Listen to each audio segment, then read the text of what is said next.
Puji Tuhan, Shalom Bapak Ibu yang dikasihi Tuhan. Saya bersyukur hari ini boleh hadir secara langsung di hadapan saudara-saudara. Saya juga berterima kasih kepada Gembala dan semua pengurus gereja yang mengundang saya untuk boleh memberikan kesaksian hidup saya. Saya adalah Matius. Saya salah satu dari 12 murid Tuhan Yesus. Sebelum saya menjadi murid Tuhan Yesus, pekerjaan saya adalah seorang pemungut cukai. Nah, pekerjaan sebagai pemungut cukai adalah pekerjaan yang sangat nyaman, sangat enak menurut takaran saya, walaupun tidak begitu menurut pandangan orang lain. Kenapa? Karena menjadi seorang pemungut cukai biasanya identik dengan bergelimangnya harta. Karena kami biasanya mengambil pajak lebih daripada yang sewajarnya. Tapi saudara-saudara, menjadi seorang pemungut cukai juga merupakan sekaligus pekerjaan yang dibenci orang banyak, bahkan sangat banyak orang. Kenapa? Kayak dicap sebagai pengkhianat bangsa. Pemungut cukai adalah tangan kanan dari bangsa Romawi. Bangsa Romawi adalah bangsa yang kala itu berkuasa, bangsa yang kala itu menjajah Yahudi, dan kami adalah tangan kanannya. Jadi kami bekerja menjajah bangsa kami sendiri. Itu sebabnya pemungut cukai biasanya punya reputasi yang sangat buruk di hadapan masyarakat. Biasanya kita lebih rendah daripada seorang pelacur yang najis, yang sakit kusta. Yang artinya kalau orang lain bertemu kami di jalan, bertemu saya di jalan, saya bisa merasakan orang lain itu menjauh, saya bisa merasakan orang lain menghindar. Begitulah hinanya pekerjaan kami. Itulah yang saya rasakan sebagai pemungut cukai. Orang tidak mau bergaul dengan kami.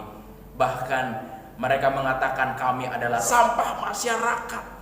Ajaran para rabi pada waktu itu mengatakan seorang pemungut cukai itu lebih najis daripada seorang perempuan sundal. Ajaran Yahudi mengatakan kami ini lebih buruk daripada seorang yang sakit kusta, yang artinya harus ditinggalkan, harus dihindari. Kalau dekat-dekat dengan orang pemungut cukai, itu artinya orang juga ikut bersekutu dengan kami sebagai pendosa. Dan saya menyadari hal itu. Saya sadar kalau saya dibenci orang, saya dimusuhi orang sebangsa saya. Saya sadar kalau saya dicap sebagai orang najis, orang pendosa, orang yang kotor. Saya menyadari semua persepsi, saya menyadari semua kebencian orang. Tapi kembali lagi, saya tidak peduli. Yang saya peduli adalah saya punya banyak uang, saya punya kemapanan dalam hidup saya. Pada suatu hari, ketika saya bekerja di kantor pajak saya melihat Yesus. Wow! Ketika saya melihat Yesus, hati saya gemetar dan saya hanya tertunduk malu. Kenapa? Karena saya sudah biasa mendengar orang-orang bercerita tentang Yesus. Mereka mengatakan Yesus itu adalah orang yang kudus. Mereka mengatakan Yesus itu adalah Mesias yang menyembuhkan orang sakit hanya karena kekudusan Yesus sebagai pribadi yang luar biasa. Itu sebabnya saya mulai menerka-nerka. Apakah Yesus mungkin akan datang ke sini? Tapi saya mungkin tidak akan datang. Sebab kalau Yesus orang kudus dan saya orang berdosa, maka Yesus tidak mungkin datang ke sini. Ajaran Rabi pada waktu itu mengatakan orang lain, apalagi Yesus yang kudus, dia tidak akan mungkin bertemu dengan saya. Saya mulai menerka-nerka, kalaupun Yesus bertemu dengan saya, apa kira-kira yang dilakukan Yesus? Saya duga bahwa Yesus akan menghakimi saya. Saya duga bahwa Yesus juga akan memberikan penilaian yang buruk kepada saya. Saya mulai gemetar dan ketakutan rasanya. Sebab saya berhadapan-hadapan dengan orang yang kudus, orang yang dianggap paling kudus pada waktu itu. Wah, saudara, sungguh itu merupakan detik-detik yang sangat menakutkan. Bagaimana saya berjumpa dengan Yesus, menakutkan. Bukan saja sekedar saya takut, tapi saya tertunduk malu karena saya sedang melihat orang benar, orang yang kudus di hadapan saya. Tapi tiba-tiba Yesus datang di depan saya, persis di depan saya. Wow, saya semakin takut dan gemetar. Tapi di luar dugaan saya, Yesus memanggilku, Matius, ikutlah aku. Hanya dengan dua kata itu, ikutlah aku.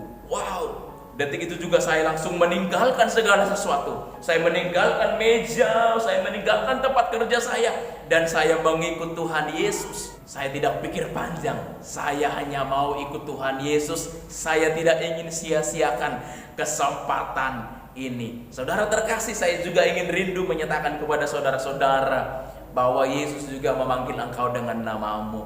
Seperti Yesus memanggilku dengan namaku, tidak memanggilku dengan dosa-dosaku, tidak memanggilku dengan keburukanku, dengan masa laluku. Saya percaya Dia memanggilmu dengan namamu.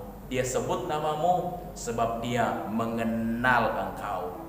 Saudaraku, ketika saya meninggalkan pekerjaan saya sadar betul, begitu saya meninggalkan posisi saya, jabatan saya sebagai pemungut cukai, maka ada orang lain yang akan dengan cepat mengisi kekosongan tersebut. Itu artinya saya adalah sadar sesadar-sadarnya kalau saya akan kehilangan penghasilan tetap saya. Saya akan kehilangan kenyamanan saya. Tetapi bagi saya, mengikut Yesus jauh lebih berharga daripada memperoleh seluruh kekayaan dunia ini. Mengikut Yesus jauh lebih berharga daripada memperoleh banyak harta. Itu sebabnya saya sedih kalau pada zaman ini ada orang-orang yang tahu dirinya dipanggil, ada orang-orang yang merasa dirinya dipanggil tapi tidak mau bertindak, seolah-olah mereka tuli dan tidak mau mendengar panggilan itu. Saya juga sedih ketika ada orang-orang yang diutus ke dalam pelayanan tertentu, kemudian orang ini berkata, kalau saya pelayanan itu, apa kira-kira yang akan saya dapatkan? Fasilitas-fasilitas apa kira-kira yang akan saya peroleh bila saya melayani? Saya juga sedih kalau ada orang yang tidak rela melayani hanya karena tidak siap meninggalkan jabatan tertentu, posisi tertentu, kenyamanan tertentu. Saudara terkasih, selama saya mengikut Yesus, saya menyaksikan dengan kepala saya sendiri, saya menyaksikan dengan mata saya sendiri, bahwasanya saya melihat 5 roti dan 2 ikan sanggup memberikan makan 5.000 orang laki-laki pada waktu itu, belum terhitung orang lain, anak-anak dan perempuan dan sebagainya. Saya juga menyaksikan bagaimana dari mulut ikan yang dipancing di danau bisa keluar sejumlah besar uang yang digunakan untuk membayar pajak. Saudaraku yang terkasih, saya ingin mengatakan, kalau Dia yang memanggil, maka Dia juga yang bertanggung jawab. Saya menyaksikan sendiri betapa Dia adalah Jehovah Jireh, Allah yang mencukupkan apa yang dibutuhkan ketika Dia memanggil kita. Saudaraku yang terkasih, setelah mendengarkan kesaksian ini, engkau merasakan, ya Pak Matius, aku merasa terpanggil. Atau engkau juga mengatakan, saya sudah lama merasakan ada panggilan di dalam hati saya.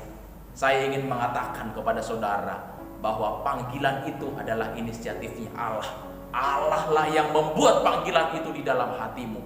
Itu sebabnya saya mau ajak kita untuk memberikan respon terhadap panggilan itu. Jangan takut, karena panggilan itu inisiatifnya Allah. Kalau Allah yang memanggil, maka Allah yang mencukupkan. Allah yang akan bertanggung jawab penuh atas hidup kita. Saudara juga mungkin mengatakan, Pak, saya terpanggil, tapi saya juga sadar betul saya tidak layak. Saya punya dosa, saya punya masa lalu, saya punya keburukan sehingga membuat saya tidak pantas untuk panggilan itu. Saya mau mengatakan kepada saudara-saudara, Yesus yang kita sembah itu berkuasa mengampuni dosa. Kalau Dia memanggilku dengan namaku, Dia tidak memanggilku seperti orang lain memanggilku. Dia memanggilku karena Dia mengenal aku. Saya juga ingin mengatakan kepada saudara-saudara, Yesus mengenalmu dan Dia panggil engkau sesuai dengan namamu. Kau yang merasa dipanggil Tuhan, merasakan ada panggilan yang kuat di dalam hatimu, saya mau ajak engkau angkat tangan dan saya mau berdoa bagi saudara-saudara. Kiranya Tuhan akan teguhkan panggilannya di dalam hatimu dan engkau dengan berani bertindak memenuhi panggilan Tuhan. Aku berdoa biar saudara-saudara yang mengangkat tangan hari ini, engkau berikan mereka keberanian yang kudus untuk menanggapi, meresponi panggilanmu. Dan hamba-Mu berdoa, engkau memberikan mereka keteguhan, engkau meneguhkan panggilan-Mu di dalam setiap hati hamba-hamba-Mu. Demi nama Tuhan Yesus kami berdoa dan kami bersyukur. Haleluya. Amin.